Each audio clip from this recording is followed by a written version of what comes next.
Good morning. आज हम लोग पढ़ेंगे ज़मीर और उसके क़िस्में।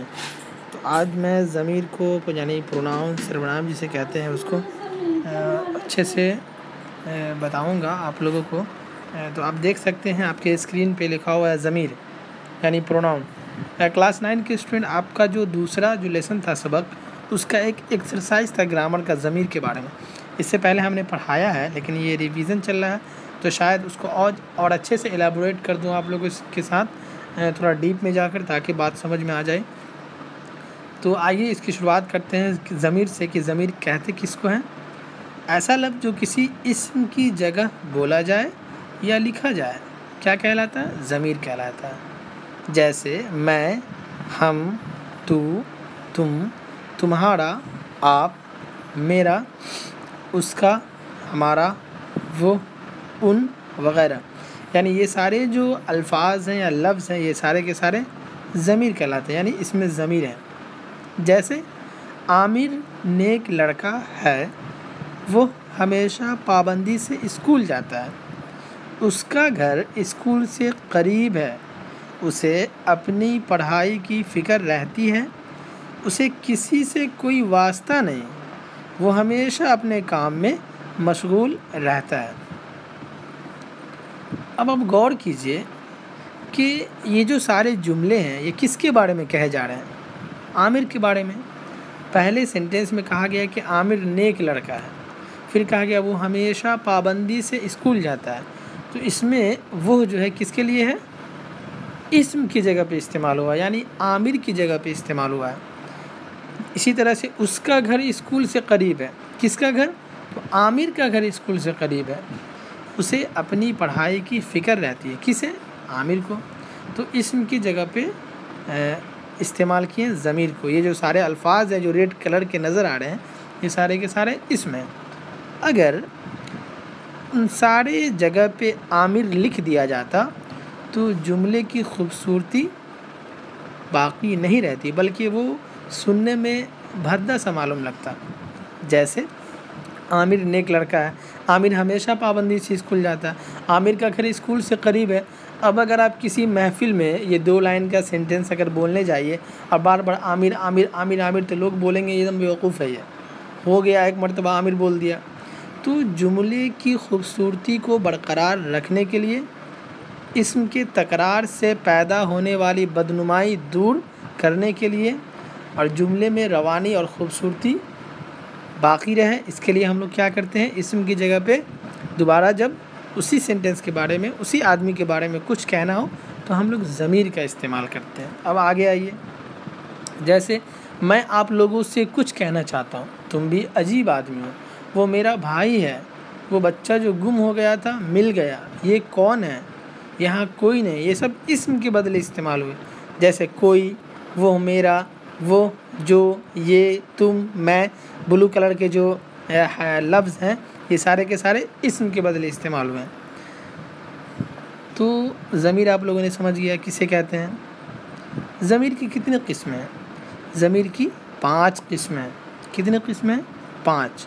पहला है ज़मीर शख्सी, जिसको पुरुषवाचक सर्वनाम कहते हैं।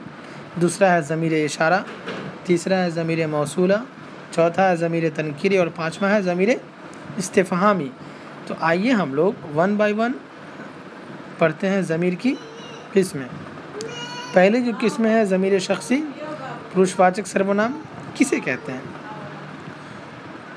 यानी जिस तरह उर्दू में ज़मीर शख्सी कहते हैं, ठीक इसी तरह से इंग्लिश में कहते हैं, क्या आप लोगों को पता होगा? First person. हिंदी में बोलते हैं पुरुषवाचक सर्वनाम, यानी वो ज़मीर है जो शख्स के लिए इस्तेमाल की जाती है। जैसे मैं, वो, तुम, तुम्हारा। यहाँ पे वो किसके लिए? शख्स के लिए इस्तेमाल किया। तुम शख्स के लिए इस्तेमाल किया जाए तो वो ज़मीर शख्सी कहलाएगी। अब फिर आगे कह रहे हैं कि ज़मीर शख्सी की फिर 3 किस्में हैं। एक है ज़मीर मुतकल्लिम, एक है ज़मीर हाज़िर और एक है ज़मीर गायब। यानी ज़मीर शख्सी के बारे में हमने बताया कि वो पुरुषवाचक यानी किसी शख्स के बारे में कहा जाए, न कि फर्स्ट पर्सन। ठीक है, वो थोड़ा सा गलती हुई।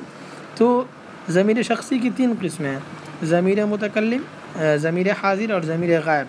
तो ज़मीर मुतकल्लिम को क्या बोलते हैं? फर्स्ट पर्सन यानी उत्तम पुरुष, और ज़मीर हाज़िर सेकेंड पर्सन जिसको हिंदी में मध्यम पुरुष, और ज़मीर गायब थर्ड पर्सन को हिंदी में बोलते हैं अन्य पुरुष। तो सबसे पहले हम बात करते हैं ज़मीर शख्सी की किस्मों, 3 किस्मों में से पहली किस्म है ज़मीर मुतकल्लिम यानी उत्तम पुरुष, कलाम करने वाला यानी बात करने वाला अपने लिए जो ज़मीर इस्तेमाल करता है, जैसे मैं, हम, मेरा, हमारा, हमें, मुझे, मुझ में, हम वगैरह। जैसे मैं आपसे कुछ कहना चाहता हूँ, तो मैं किसके लिए इस्तेमाल हो रहा है? जो बोल रहा है ये सेंटेंस वो शख्स अपने लिए इस्तेमाल कर रहा है, यानी ये सेंटेंस जो शख्स बोल रहे हैं वो अपने लिए मैं का इस्तेमाल कर रहे हैं।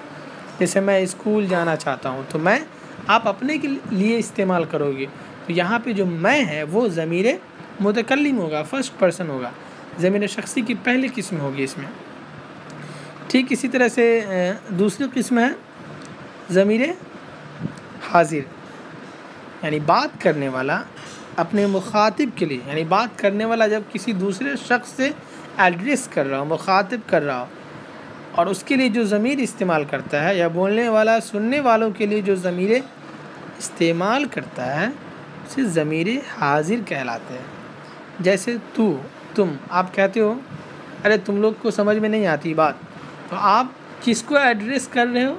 जो शख्स आपके सामने मौजूद है। तो ज़मीर हाज़िर का मतलब ही होता है, हाज़िर मीन्स मौजूद, यानी जो आपके सामने मौजूद है और उसके लिए जो वर्ड आप इस्तेमाल कर रहे हैं, अरे तुम्हें तो बहुत बुरा लगा होगा, तेरा कपड़ा लिबास बहुत खूबसूरत है, ये जो तेरा वर्ड है आप उस शख्स के लिए इस्तेमाल कर रहे हैं जो आपके सामने है, तो ये क्या होगा? ज़मीर हाज़िर होगा। उसके बाद है ज़मीर गायब। ज़मीर गायब कहते हैं गैर मौजूदा शख्स के लिए जो ज़मीर इस्तेमाल की जाए उसे ज़मीर गायब कहते हैं। जैसे उन, उस, उसे, वो, उन्होंने वगैरह। जैसे हम लोग बोलेंगे कि वो शख्स जो कल आया था वो बीमार है, तो वो किसके लिए इस्तेमाल किए? एक शख्स के लिए जो कल आया था। अब आप ज़मीर को समझने के लिए कि ज़मीर जो है फ़ाइली हालत में कब होता है और मफ़ऊली हालत में कब होता है, मंदरजा झेल चार्ट को देखकर आप समझ सकते हो।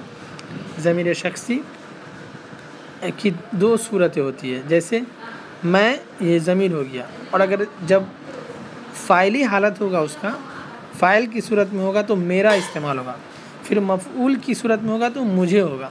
अगर कहीं पे मुझे लिखा हुआ है मुझे बहुत ज़ोर का भूख लगी है, तो मुझे क्या है? ये मफ़ऊली हालत में है। भूख किसे लगी है? मुझे, है ना? तो मुझे कहते हैं ना कि किसी सेंटेंस में जब काम जिस पे ख़त्म हो उसे मफ़ऊल कहते हैं। तो मुझे भूख लगी है, तो भूख का काम किस पे ख़त्म हो रहा है? मुझे पे, तो मुझे मफ़ऊली हालत में होगा। जैसे मेरा कपड़ा गंदा हो गया, तो गंदा किसका कपड़ा हुआ? मेरा, तो मेरा यहाँ पे फ़ाइली हालत में होगा। फिर इसी तरह से हम का फ़ाइली हालत हमारा होगा और मफ़ऊली हालत हमें होगा। फिर तू का फ़ाइली हालत तेरा होगा और मफ़ऊली हालत तुझे होगा। इसी तरह से तुम का फ़ाइली हालत तुम्हारा होगा और मफ़ऊली हालत तुम्हें होगा। ठीक, फिर वो का जो फ़ाइली हालत होगा वो उसका होगा और मफ़ऊली हालत वो का उसे होगा। फिर एक और वो, उनका, उन्हें, ये 2 तरह के हैं।